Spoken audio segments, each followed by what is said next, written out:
성도 여러분 안녕하세요. 5월 23일 토요일 아침입니다. 오늘 우리에게 주시는 말씀은 신명기 22장 13절부터 22절 말씀인데요. 제가 읽어 올리겠습니다. 누구든지 아내를 맞이하여 그에게 들어간 후에 그를 미워하여 비방거리를 만들어 그에게 누명을 씌워 이르되 내가 이 여자를 맞이하였더니 그와 동침할 때에 그가 처녀임을 보지 못하였노라 하면 그 처녀의 부모가 그 처녀의 처녀인 표를 얻어가지고 그 성문 장로들에게로 가서 처녀의 아버지가 장로들에게 말하기를 내 딸을 이 사람에게 아내로 주었더니 그가 미워하여 비방거리를 만들어 말하기를 내가 내 딸에게서 처녀임을 보지 못하였노라 하나 보라 내 딸의 처녀의 표적이 이것이라 하고 그 부모가 그 자리옷을 그 성읍 장로들에게 펼 것이요 그 성읍 장로들은 그 사람을 잡아 때리고 이스라엘 처녀에게 누명을 씌움으로 말미암아 그에게서 은 100세겔을 벌금으로 받아 여자의 아버지에게 주고 그 여자는 그 남자가 평생에 버릴 수 없는 아내가 되게 하려니와 그 일이 참되어 그 여자에게 처녀의 표적이 없거든 그 처녀를 그의 아버지 집 문에서 끌어내어 그 성읍 사람들이 그를 돌로 쳐 죽일지니 이는 그가 그의 아버지 집에서 창기의 행동을 하여 이스라엘 중에서 악을 행하였음이라. 너는 이와 같이 하여 너희 가운데 악을 제할지니라.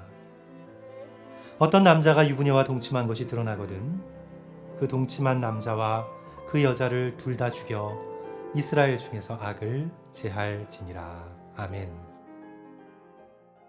오늘 본문의 말씀은 십계명에 간음하지 말라는 7번째 계명을 주제로 하고 있습니다.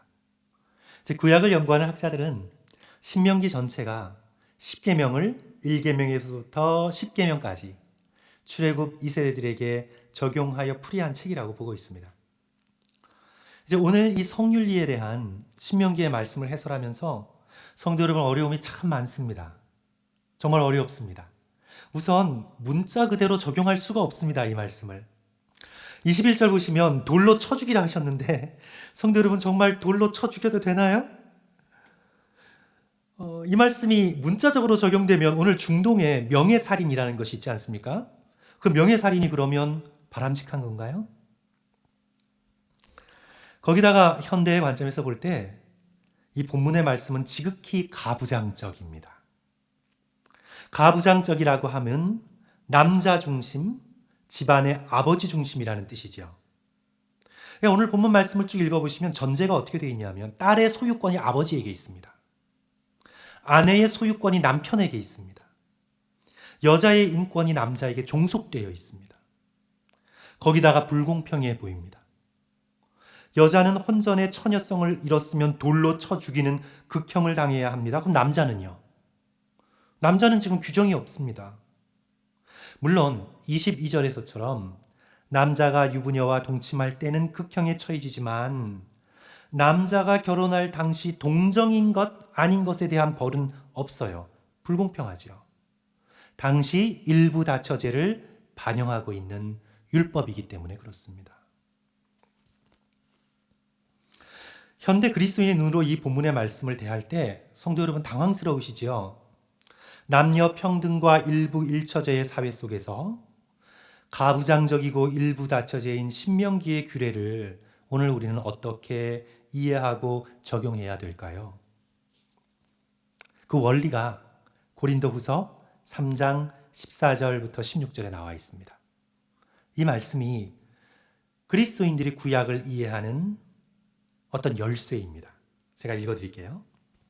그러나 그들의 마음이 완고하여 오늘날까지도 구약을 읽을 때에 그 수건이 벗겨지지 아니하고 있으니 그 수건은 그리스도 안에서 없어질 것이라. 오늘까지 모세의 글을 읽을 때에 수건이 그 마음을 덮었도다. 그러나 언제든지 주께로 돌아가면 예수께로 돌아가면 그 수건이 벗겨지리라. 그러니까 예수 그리스도 없이 구약을 읽으면 수건을 덮어 쓴 것 같이 답답하고 희미하여 잘 알 수 없습니다. 하지만 예수 그리스도와 함께 예수 그리스도의 빛으로 구약을 읽을 때 수건이 벗겨져서 구약의 말씀, 모세의 율법의 말씀을 온전히 이해할 수 있다는 말씀이죠. 그러니까 구약은 예수 그리스도와 함께 읽어야 합니다.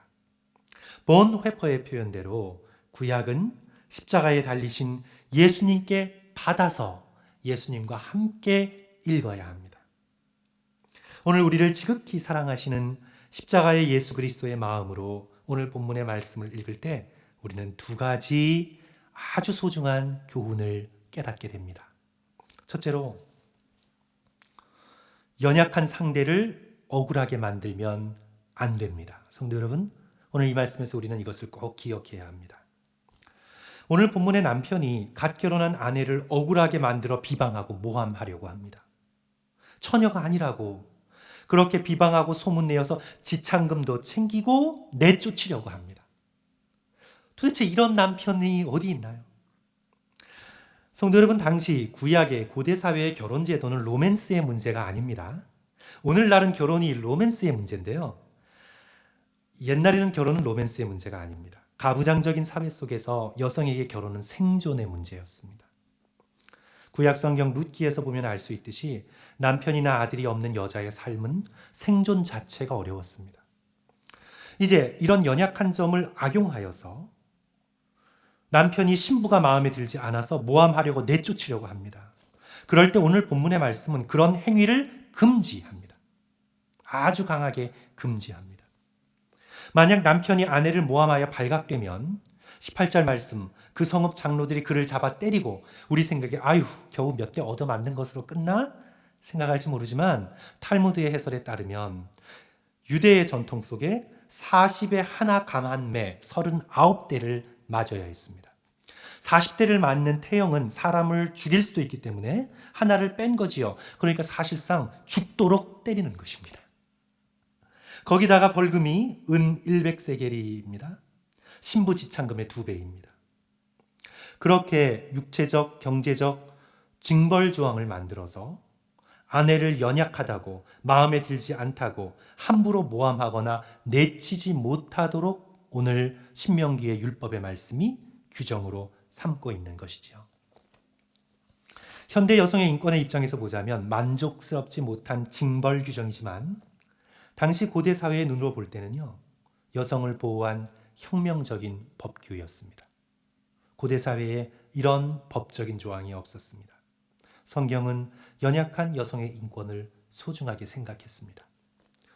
요한복음 8장에서 볼 수 있듯 예수께서는 가늠하다 잡혀온 여인까지 보호해 주셨습니다.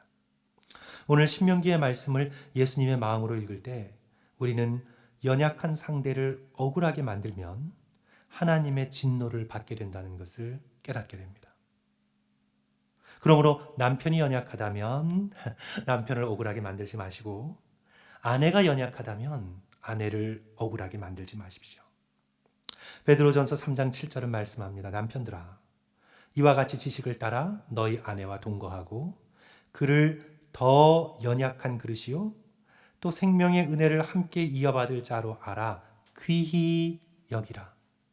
이는 너희 기도가 막히지 아니하게 하려 함이라. 연약한 그릇이기에 귀히 여기라.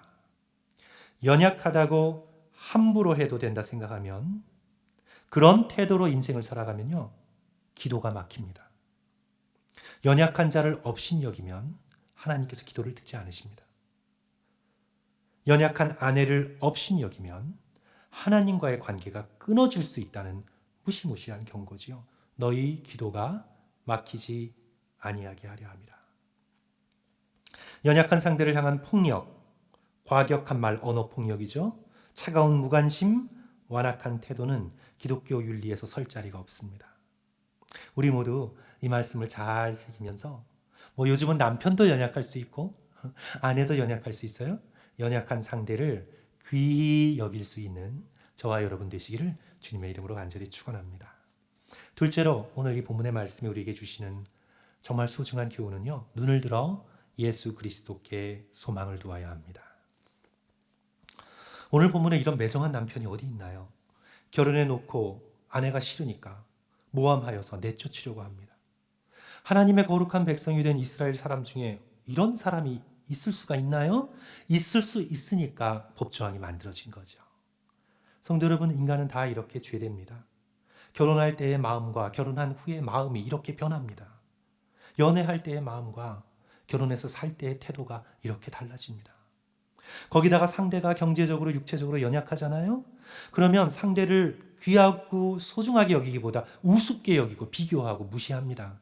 이것이 오늘날 바로 죄된 인간의 모습이고 이 죄된 인간이 이루어가는 결혼 생활의 깨어진 모습이죠.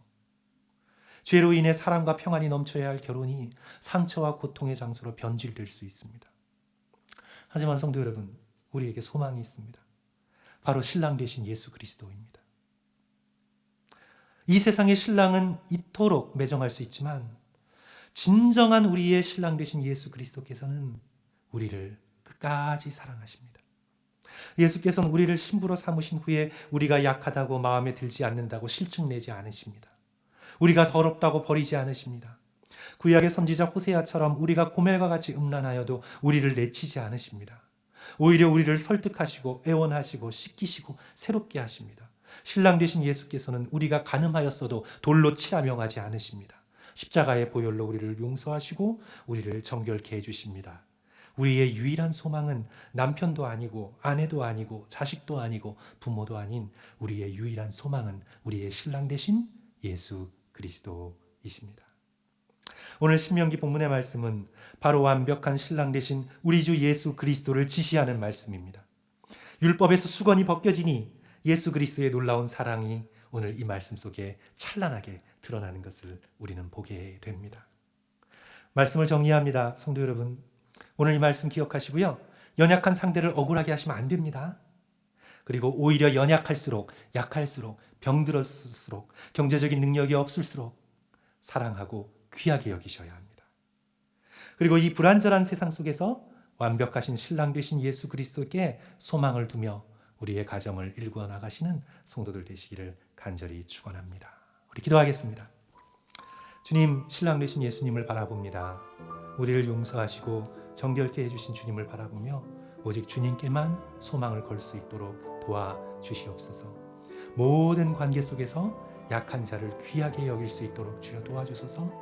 사람의 가치를 돈이나 능력으로 판단하지 않도록 주여 도와주시옵소서. 예수님의 마음을 가지고 사람들을 대할 수 있도록 우리를 새롭게 하여 주시옵소서. 예수님 이름으로 기도합니다. 아멘. 사랑하는 성도 여러분, 이 코로나의 위기 속에서 오늘 하루 또 말씀을 붙드시고 승리하시기를 간절히 축원합니다. 들어주셔서 감사합니다.